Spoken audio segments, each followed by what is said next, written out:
ମୁଁ ଯଦି ଆପଣମାନଙ୍କୁ କହିବି ଓଡ଼ିଶାରେ କପି ପେଷ୍ଟ ସିନେମା ନିର୍ମାଣ ହେଉଛି, ତେବେ ଆପଣ ଏ କଥାଟିକୁ କହିବେ ହଁ ନିର୍ମାଣ ହେଉଛି ବୋଲି। କିନ୍ତୁ ମୁଁ ଯଦି ଆପଣମାନଙ୍କୁ କହିବି ଓଡ଼ିଶାରେ 15ରୁ 20 କୋଟି ଟଙ୍କାର ସିନେମା ନିର୍ମାଣ ହେଉଛି ବୋଲି, ତେବେ ଆପଣ ଏ କଥାଟିକୁ ଜମା ବି ବିଶ୍ୱାସ କରିବେନି। ଯଦି ଆପଣମାନେ ଓଡ଼ିଆ ସିନେମା ସହିତ ଜଡ଼ିତ ଥାନ୍ତି କିମ୍ବା ଗତ କିଛି ବର୍ଷ ମଧ୍ୟରେ ରିଲିଜ୍ ହୋଇଥିବା ସିନେମାକୁ ଦେଖିଥାନ୍ତି, ତେବେ ଆପଣମାନେ କଥାଟିକୁ ନିହାତି ଭାବରେ ବିଶ୍ୱାସ କରିବେ। ଗୋଟେ ସମୟ ଥିଲା ଏକଥା ସମସ୍ତେ ମାନିବେ ଯେ ଓଡ଼ିଶାରେ କପି ପେଷ୍ଟ ସିନେମା ନିର୍ମାଣ ହେଉଥିଲା, କିନ୍ତୁ ଗତ କିଛି ବର୍ଷ ମଧ୍ୟରେ ଏ ସଂଖ୍ୟାଟି କମିଯାଇଛି। ନୂଆ କାହାଣୀକୁ ନେଇ ଓଡ଼ିଶାରେ ନୂଆ ସିନେମା ନିର୍ମାଣ ହେଉଛି ଆଉ ବକ୍ସ ଅଫିସରୁ ସିନେମାଟି ମଧ୍ୟ ଭଲ ଇନକମ୍ କରୁ। ତେବେ ଆଜିର ଏହି ଛୋଟିଆ ଭିଡ଼ିଓରେ ଆମେ କଥା ହେବା 3ଟି ବଡ଼ ଫିଲ୍ମ ସମ୍ପର୍କରେ। ଯେଉଁ 3ଟି ଫିଲ୍ମକୁ ଯଦି ମିଶାଇବା ଫିଲ୍ମର ବଜେଟ୍ 15 କୋଟିରୁ 20 କୋଟି ଟଙ୍କା ହେବ। ତେବେ ଆସନ୍ତୁ ସେ 3ଟି ଫିଲ୍ମ ସମ୍ପର୍କରେ କଥା ହେବା। ତେବେ ପ୍ରଥମେ ଆସନ୍ତୁ ନଜର ପକାଇବା ବାବୁସାନ ଭାଇଙ୍କ ଆଗାମୀ ନୂଆ ଓଡ଼ିଆ ଫିଲ୍ମ ଉପରେ। ଏଥିରେ ତିଳେମାତ୍ର ସନ୍ଦେହ ନାହିଁ ବାବୁସାନ ଭାଇ ତାଙ୍କ ଆଗାମୀ ଫିଲ୍ମର ବଜେଟ୍କୁ ନେଇ କୌଣସି ଜାଗାରେ କମ୍ପ୍ରମାଇଜ୍ କରିବେ ବୋଲି।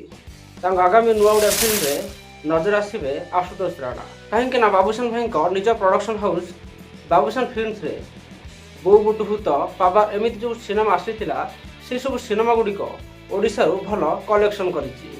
ବାବୁସାନ ଭାଇଙ୍କ ଅଭିନୀତ ବୋଉ ବୁଟୁ ଭୂତ ସେଇ କଥାଟି କରି ଦେଖାଇଥିଲା ଯେଉଁ କଥାଟି ଓଡ଼ିଆ ଚଳଚ୍ଚିତ୍ର ଜଗତର ଇତିହାସରେ କେବେ ଘଟିନଥିଲା। ତେବେ ବାବୁସାନ ଭାଇ ତାଙ୍କ ଆଗାମୀ ନୂଆ ଓଡ଼ିଆ ଫିଲ୍ମର ଆନାଉନ୍ସମେଣ୍ଟ ଟିଜର ସୁଟିଂ ପାଇଁ ମୁମ୍ବାଇ ଯାଇଥିଲେ।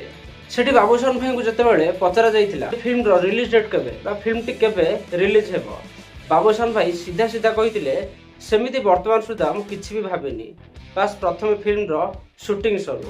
ମାନେ ୟାଠୁ ବଡ଼ କଥା ଆଉ କ'ଣ ହେଇପାରେ। ତାପରେ ମୁଁ ଆଉ ଗୋଟେ ଜିନିଷ ନଜର କଲି, ବାବୁସାନ ଭାଇ ଏଥର ତାଙ୍କ ଚୁଟିକୁ ଟିକେ ବଡ଼ ରଖିଛନ୍ତି। ତେବେ ଦେଖାଯାଉ ତାଙ୍କ ଫ୍ୟାନ୍ସ ଆଉ ଓଡ଼ିଆ ଦର୍ଶକମାନଙ୍କ ପାଇଁ ବାବୁସାନ ଭାଇ କ'ଣ ପ୍ରସ୍ତୁତ କରୁଛନ୍ତି।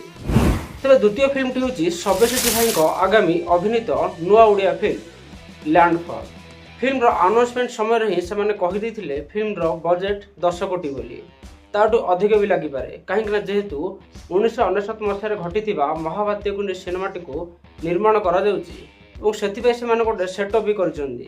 ଯେହେତୁ ସବ୍ୟସାଚୀ ଭାଇଙ୍କ ଅଭିନୀତ ଲ୍ୟାଣ୍ଡଫଲ୍ ଓଡ଼ିଆ ଫିଲ୍ମକୁ ନିର୍ଦ୍ଦେଶନା ଦେଉଛନ୍ତି ଦମନ ଭଳି ଗୋଟେ ସୁପରହିଟ୍ ଫିଲ୍ମକୁ ନିର୍ଦ୍ଦେଶନା ଦେଇଥିବା ବିଶାଲ ମୌର୍ୟ ସାର୍ ଏବଂ ଦେବୀ ପ୍ରସାଦ ଲେଙ୍କା ସାର୍। ଏଥିରେ କୌଣସି ମାତ୍ରାରେ ଡାଉଟ୍ ବି ନାହିଁ ଯେ ସେମାନେ ଫିଲ୍ମକୁ ଫାଲତୁ କରିବେନି କି କୌଣସି ଜାଗାରେ ସେ କମ୍ପ୍ରମାଇଜ୍ କରିବେନି। ତେବେ ତୃତୀୟ ଫିଲ୍ମଟି ହେଉଛି ଅନୁଭବ ଭାଇଙ୍କ ଅଭିନୀତ ଓଡ଼ିଆ ଫିଲ୍ମ ରାବଣ।